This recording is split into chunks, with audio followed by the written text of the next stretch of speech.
사랑하는 성도 여러분, 마태복음, 마가복음 은혜롭게 잘 통독하고 계시는지요? 오늘은 누가복음을 통독할 차례입니다. 한번 기도하겠습니다.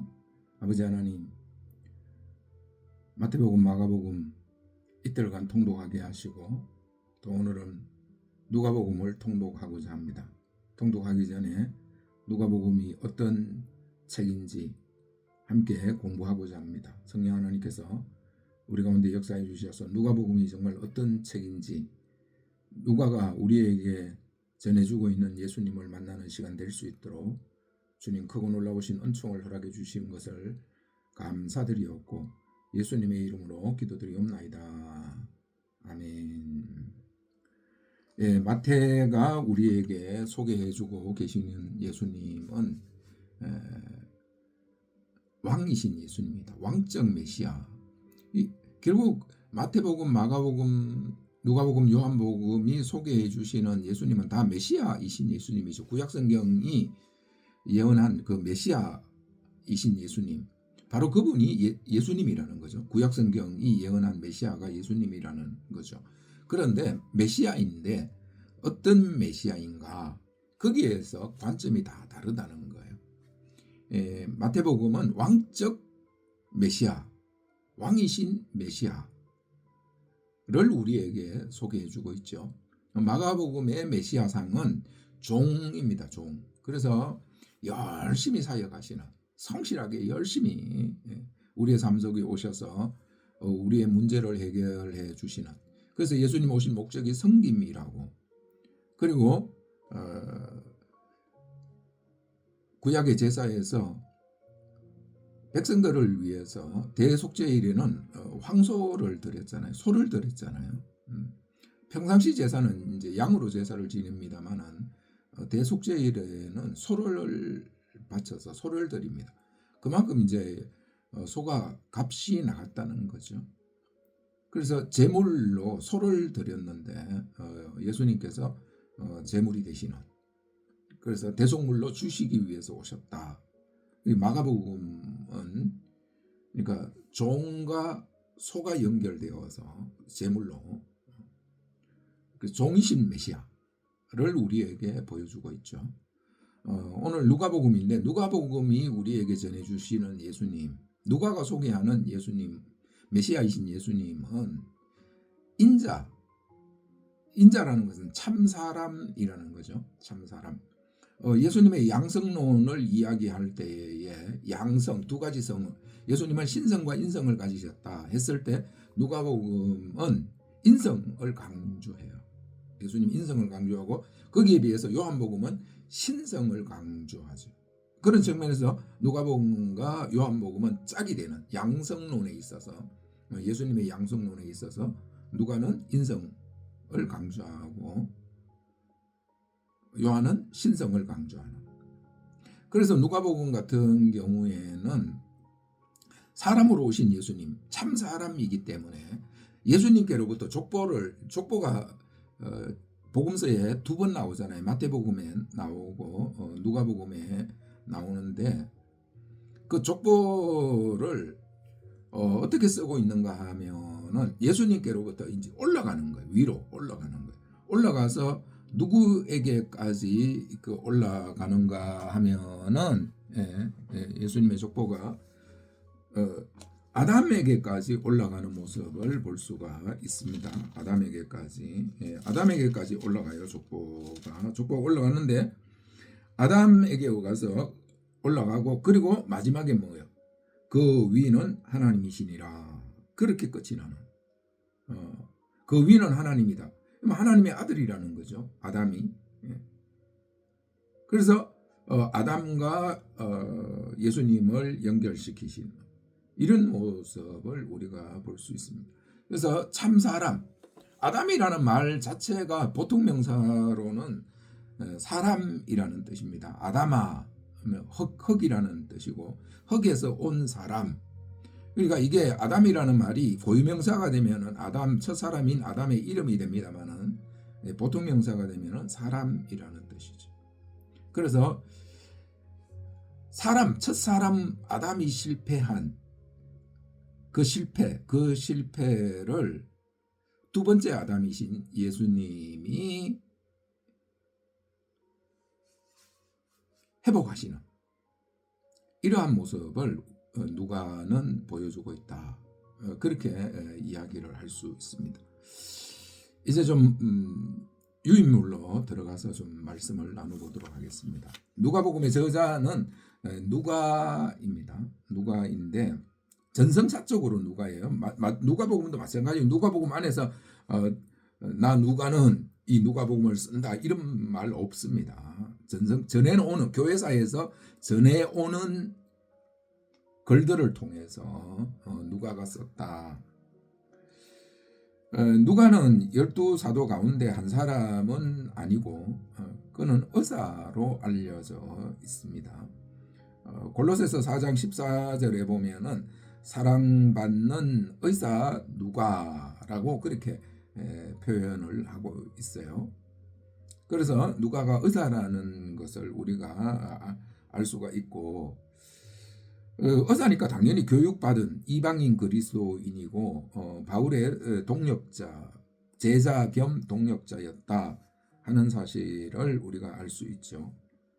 물론 그는 직접 예수님을 목격한 사람은 아니고 특별히 누가복음이 중요한 이유 가운데 하나가 뭔가 하면은 복음서가 어떤 책인지 복음서의 성격을 우리가 알 수 있어요. 누가복음을 통해서 이렇게 이야기합니다. 우리 중에 이루어진 사실에 대하여 처음부터 목격자와 말씀에 일꾼된 자들이 목격자 보고 그것을 전하는 일꾼이죠. 목격자와 일꾼된 자들이 전하여 준 그대로 내력을 저술하고 붓을 든 사람이 많은지라.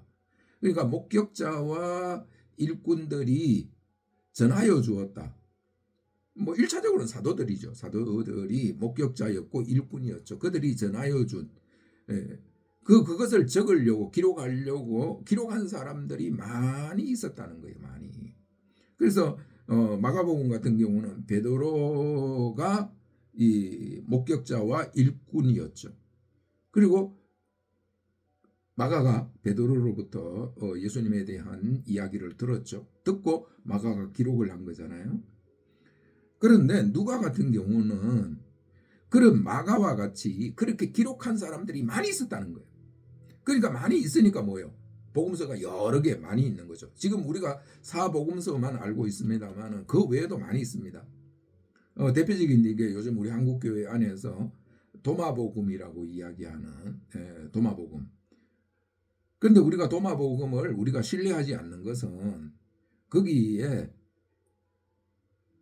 신뢰할 수 없는 그런 것들이 많이 있다는 거예요. 그건 뭘 이야기하는가 하면 누군가가 써가지고는 자기 이름으로 복음서의 이름을 이야기하면은 권위가 없으니까 사도 도마의 이름을 붙였다. 그것을 우리가 추측할 수 있는 거죠. 그렇게 그런 사람이 많이 있었다는 거예요. 그러니까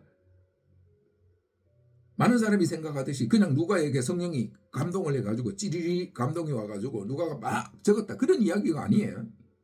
이미 자료가 많이 있었다는 거예요. 예수님에 대해서 기록한 자료들이 많이 있었다는 거예요. 그런 자료들을 누가가 자세히 꼼꼼하게 의사니까 얼마나 자세하게 꼼꼼하게 살펴봤겠습니까? 자세하게 꼼꼼하게 살펴봐서 내가 데오빌로 가카에게 믿는 예수를 믿고 있잖아요. 그 믿는 것을 자세히 알도록 하기 위해서 그래서 4절에 이는 각하가 알고 있는 바를 더 확실하게 하려 함이로라. 자기가 믿고 있는 것을 더 확실하게 알고 확실하게 믿도록 하기 위해서 그래서 내가 이 복음서를 적는다.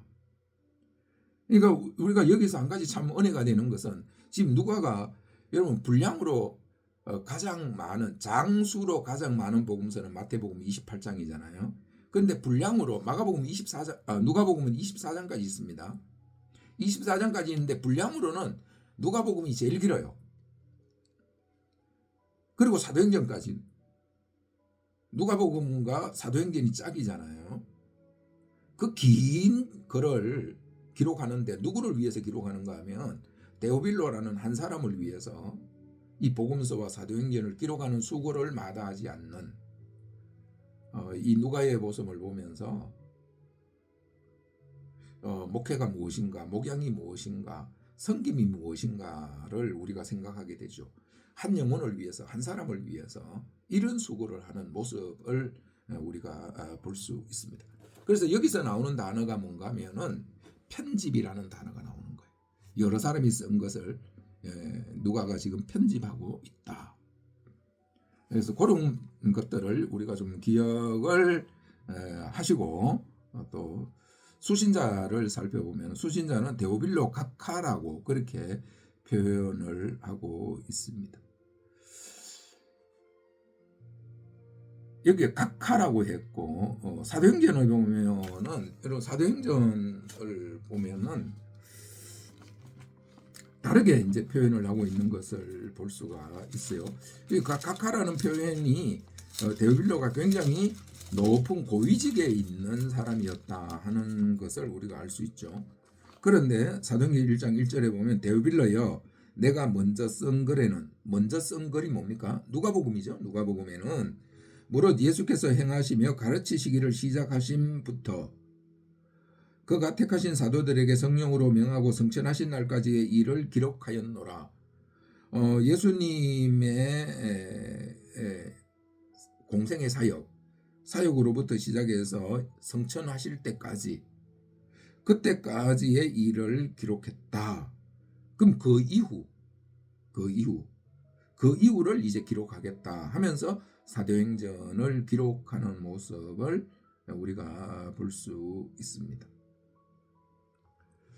그래서 누가복음에서는 데오빌로 각하여 이랬는데 사도행전에서는 데오빌로여 각하라는 말이 빠져 있는 것을 우리가 볼 수 있습니다. 그건 뭘 이야기하는가? 그것은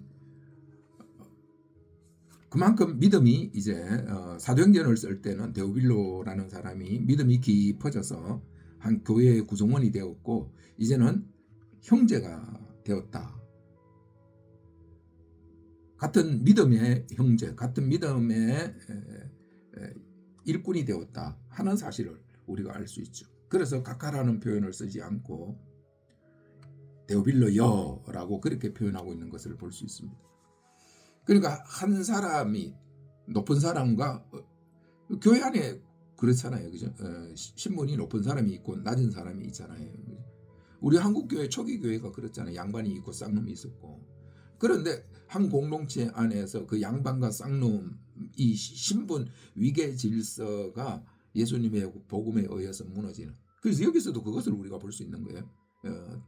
데오빌로라는 그 각하라고 호칭을 하는 누가복음을 쓸 때는 그 정도로 이 사람이 이제 높은 신분에 있는 그런 사람이었죠. 그런데 그가 누가복음을 받고 누가복음을 통해서 공부를 하고 누가복음을 통해서 예수님을 만나고 그리고 나서 그는 예수님을 더 확실하게 믿고 교회 안에 들어와서 교회의 구성원이 되었다는 거죠. 교회의 일꾼이 되었다는 거죠. 그래서 교회의 구성원이 되고 교회의 일꾼이 되고 나니까 이제 누가가 데오빌로 각하여 그렇게 부르지 아니하고 데오빌로여 그렇게 부르는 이러한 모습을 우리가 볼 수 있습니다. 자, 세 번째 기록 목적과 핵심 주제입니다. 기록 목적은 우리가 앞에서 잠깐 이야기를 했습니다. 4절에 나오죠. 예수 그리스도의 삶과 가르침이 확실한 역사적 사실이며 첫째는 역사적 사실이라는 거예요. 그리고 이 복음이 이스라엘을 넘어 모든 사람을 위한 구원임을 분명히 하기 위해서라는 거죠.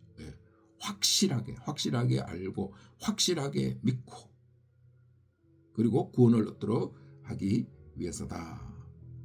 그래서 이 확실성.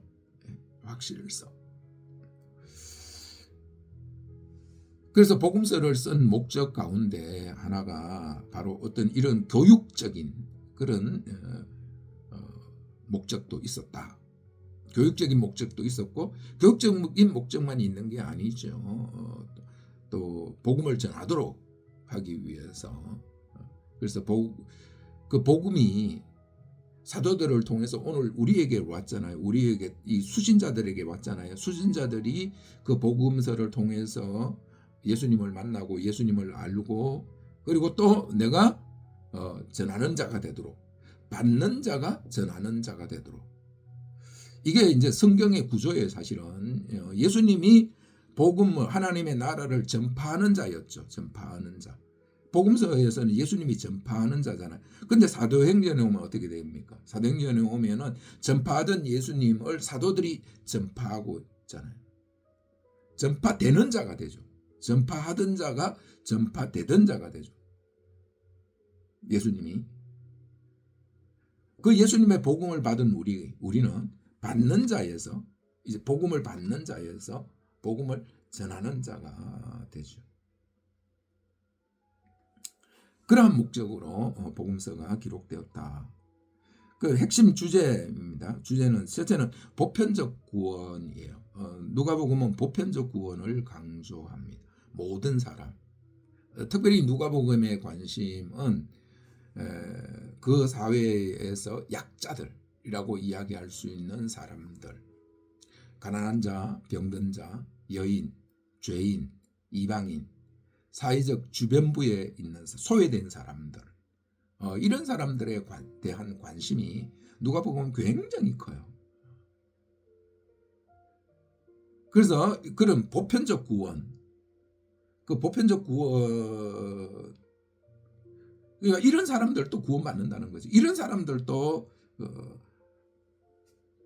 하나님의 나라의 백성이 된다는 거죠. 두 번째는 하나님 나라와 사회적 전도예요. 여기서 전도라는 것은 뒤집혔다는 거예요. 뒤집혔다는 거. 뭐 대표적인 게 부자와 나사로.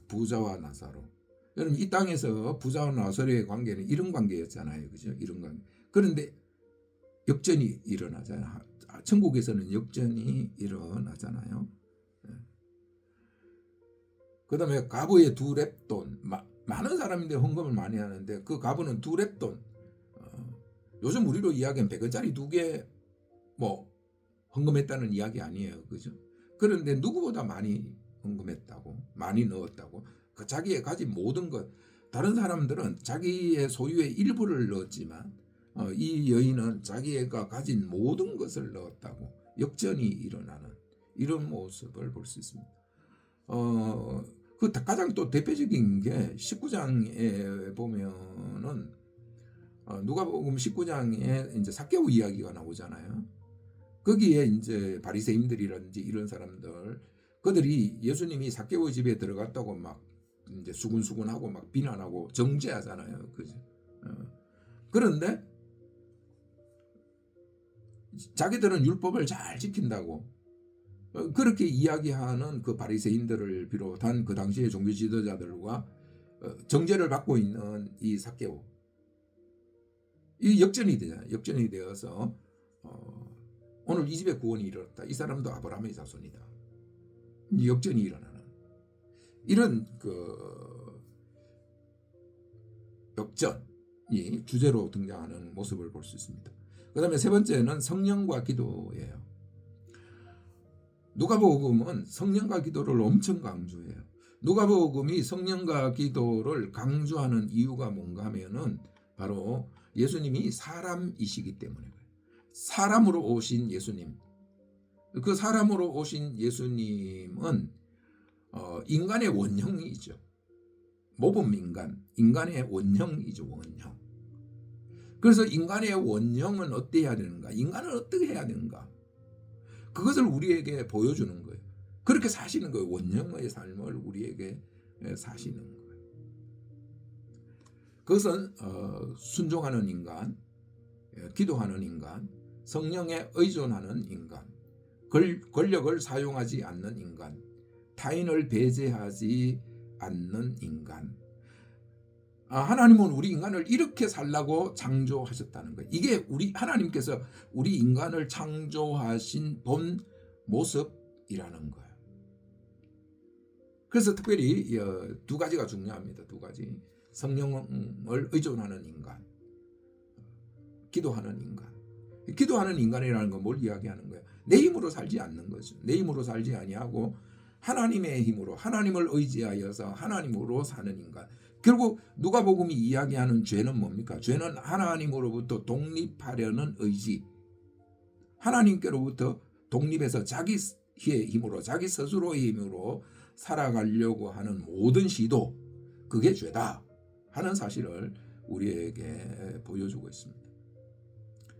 그래서 누가복음은 오늘 우리가 어떻게 살아야 하는가, 내 힘으로 살아서는 안 되고 성령의 충만함을 받아서 성령의 인도함을 받는, 성령을 따라 사는, 그리고 우리는 기도하는, 그래서 하나님의 공급하심으로, 하나님의 인도하심으로 하나님께서 채워주시는 것들로 살아가는, 우리의 모든 삶을 하나님께 잇대어서 하나님과 연결해서 하나님께로부터 공급해 주신, 내 것으로 사는 것이 아니라 하나님께서 공급해 주시는 것으로 사는 삶, 그것이 참된 인간의 삶이다. 하나님은 인간을 그렇게 창조하셨다. 예수님이 우리에게 오셔서 그 참 인간의 삶을 보여주시는 거예요. 그런데 사회적 그 당시에 이제 좀 전에 이야기했던 그 약자라고 이야기하는 가난한 자, 병든 자, 여인, 죄인, 이방인, 그 소외된 사람들, 이런 사람들은 참 사람의 모습, 그게 없어요.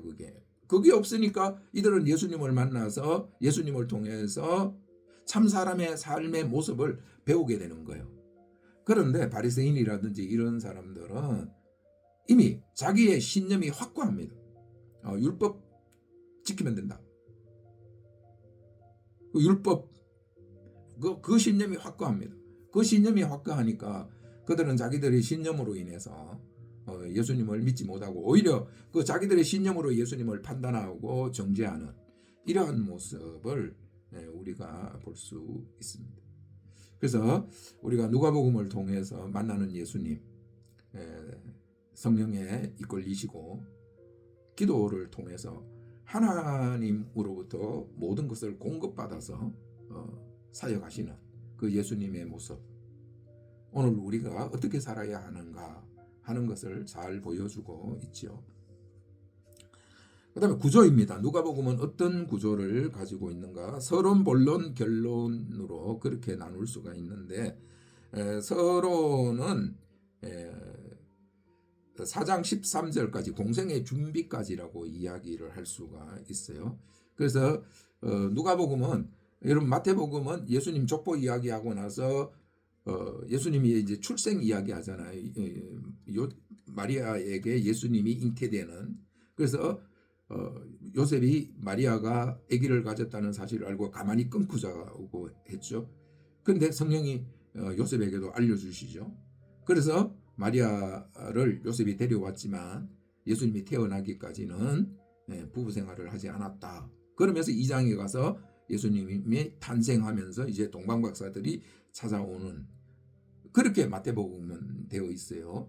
그리고 마가복음은 하나님의 아들 예수 그리스도의 복음의 시작이다.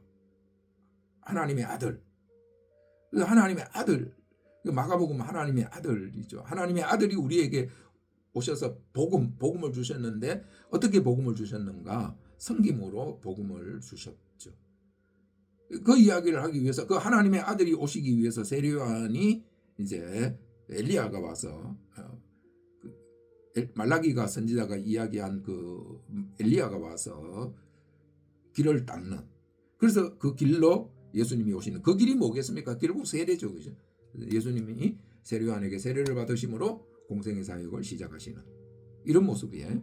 그런데 누가복음은 예수님보다 세례요한이 6개월 전에 먼저 출생하는, 그러니까 이 두 사람의 출생이 다 기적적이에요. 다 기적적이에요.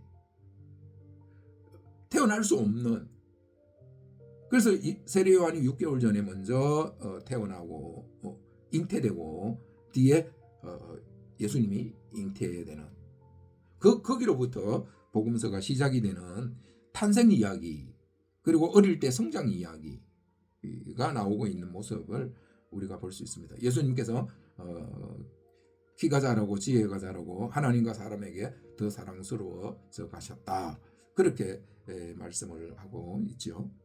그다음 본론에 들어가서 이제 예수님의 공생의 사역이죠. 공생의 사역인데, 공생의 사역은 누가복음도 마찬가지예요. 갈릴리에서 사역, 4장 14절에서 9장 50절까지. 9장이 뭐가 나오는가 하면 바로 베드로의 신앙 고백이 나오는 거예요. 베드로의 신앙 고백 전까지는 예수님이 갈릴리에서 사역을 하세요. 그리고 나서 예루살렘으로 향하는 여정서사, 예루살렘으로 가시는, 예루살렘으로 가시면서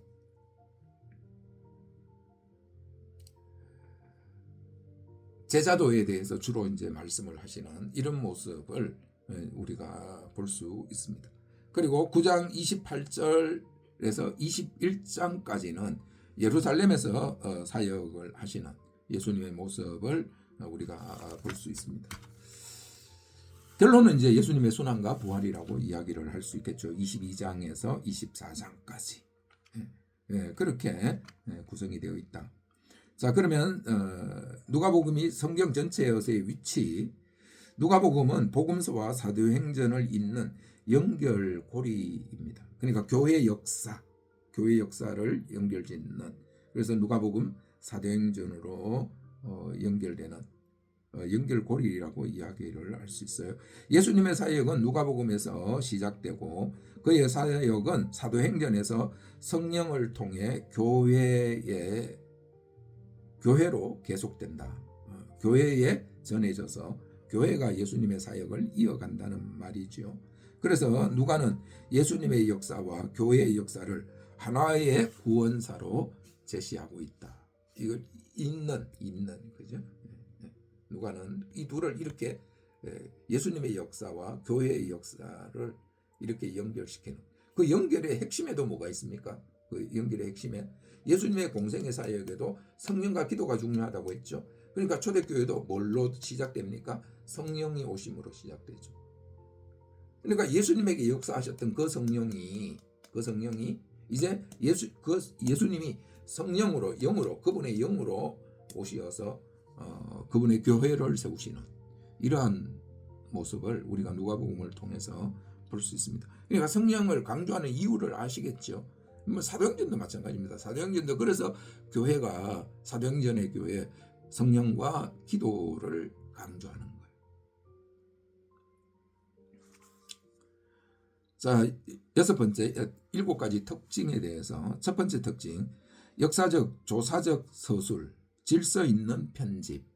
1장 1절에서 4절 말씀, 여기에 대해서 아까 말씀을 드렸습니다. 그래서 우리가 확실성과 신뢰성을 가질 수 있는 게, 이 사도적 전성을 받은 사람들이 기록을 해두었고, 그 기록한 것을 누가가 어떻게 했다고 했습니까? 자세하게 분석해서 비교해서 그렇게 해서 내가 지금 써서 보낸다.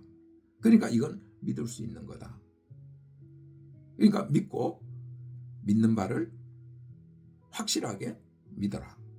그렇게 말을 하고 있는 거죠. 두 번째는 보편구원과 사회적 약자에 대한 관심입니다. 보편구원. 어떤 사람, 특별한 사람, 유대인만 구원을 얻는 거예요. 그러니까 모든 사람이 구원을 얻는다는 거예요. 그러니까 그 당시에 소외되었던 사람들, 그 당시에 사람 대접을 받지 못했던 사람들, 가난한 자, 병든 자, 여인, 죄인, 이방인, 소외된 사람들, 사회적 주변부에 있는 사람들. 여러분, 세리 마찬가지입니다. 세리, 장녀. 이 사람들이 대표적으로 죄인의 대표였잖아요. 그 당시에. 그죠?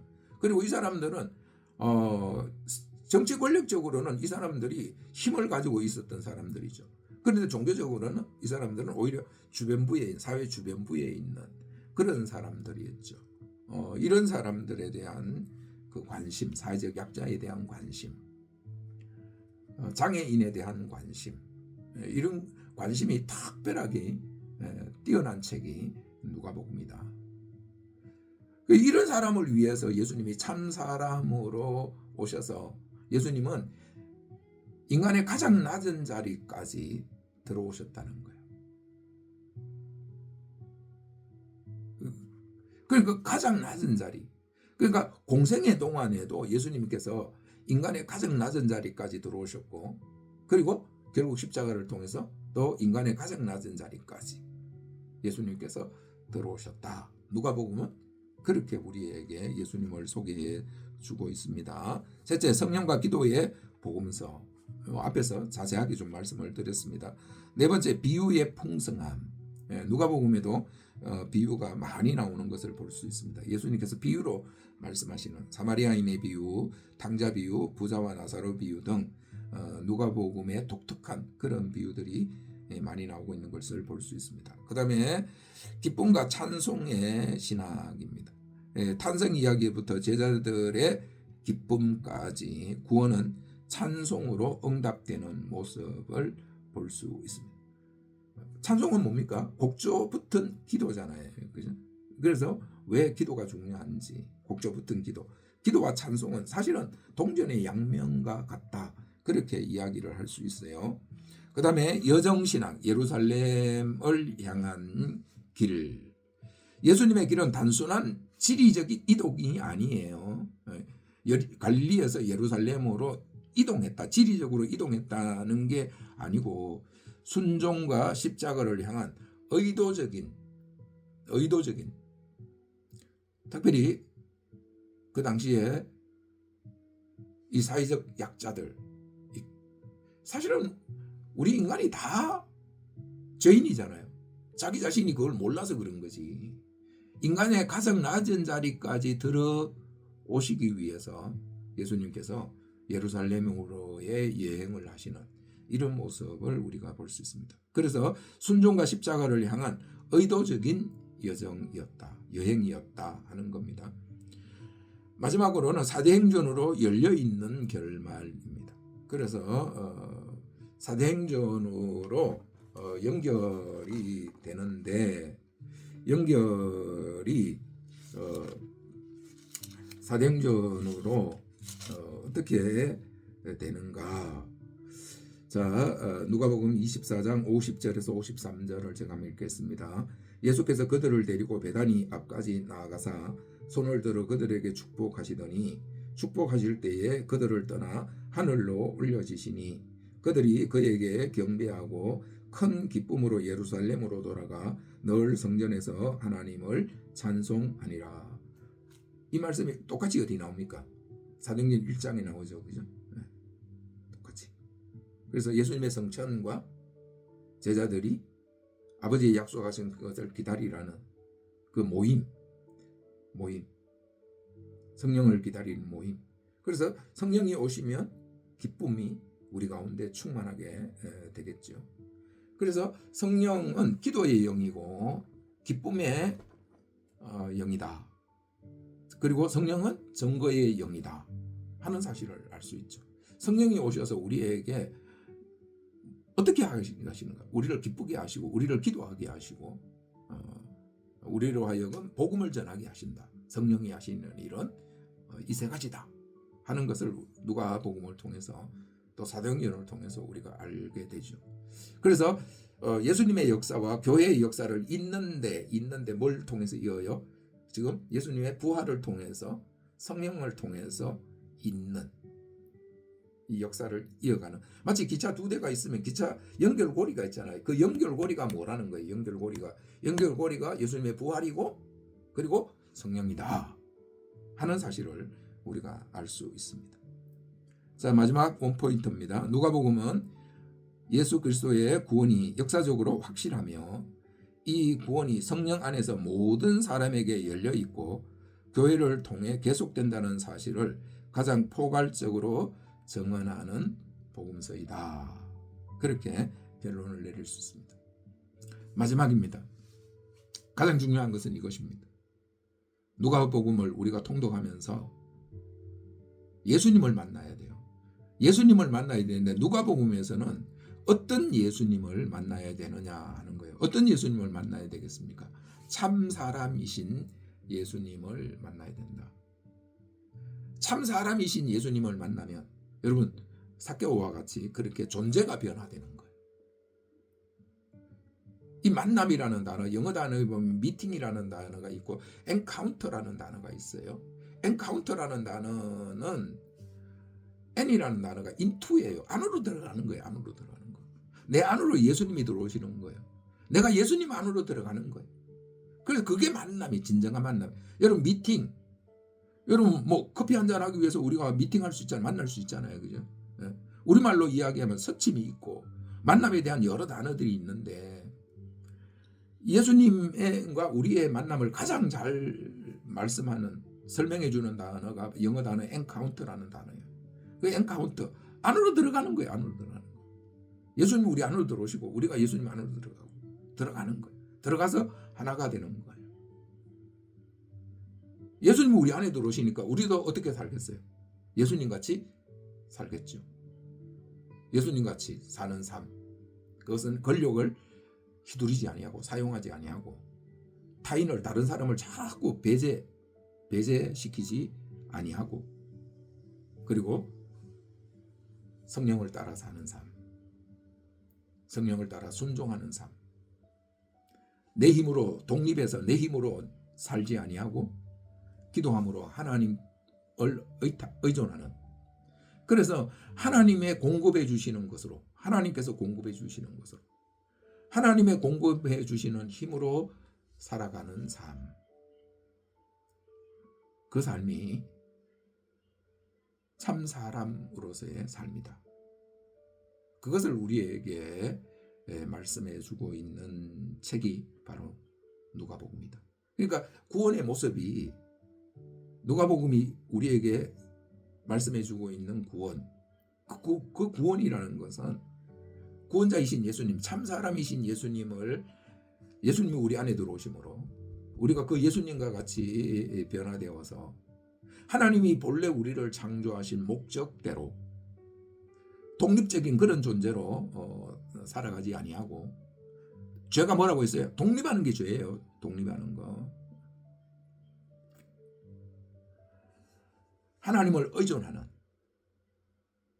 전적으로 하나님을 의존하는 하나님께 순종하는 그 삶이 에덴 동산에서의 창세기 2장에 나오는 에덴 동산의 아담의 삶이었고 그게 참 사람의 삶의 모습이다. 그래서 오늘 우리가 어떻게 살아야 하는가? 누가복음은 우리에게 그렇게 말씀해 주고 있습니다. 사랑하는 성도 여러분, 이 누가복음을 통독하는 가운데 참 사람으로 우리에게 오시어서 참 사람의 모습을 우리에게 보여주시는 예수님을 우리가 깊이 만남으로 우리들도 이제 좋아하는 권력, 힘, 그리고 나하고 통하는 사람은 좋아하고 다른 사람 배척하고 이제 이런 삶을 살지 아니하고 성령의 인도함을 받아서 순종하는 삶, 내 힘으로 내가 가진 내 힘으로 살아가는 삶이 아니라 기도함으로 늘 하나님께서 공급해 주시는 것으로 살아가는 그런 복된 믿음의 삶이 누가복음을 통해서 저와 여러분의 삶 가운데 열리실 수 있기를 축복합니다. 기도합니다. 아버지 하나님, 오늘 우리 성도님들 누가복음 통독할 때에 성령으로 역사해 주시어서 깨닫는 은혜가 넘치게 하여 주실 것을 믿사옵고 예수님의 이름으로 기도드리옵나이다. 누가복음 통독하는 가운데 하나님의 큰 은혜가 있으시기를 축복합니다. 사랑합니다.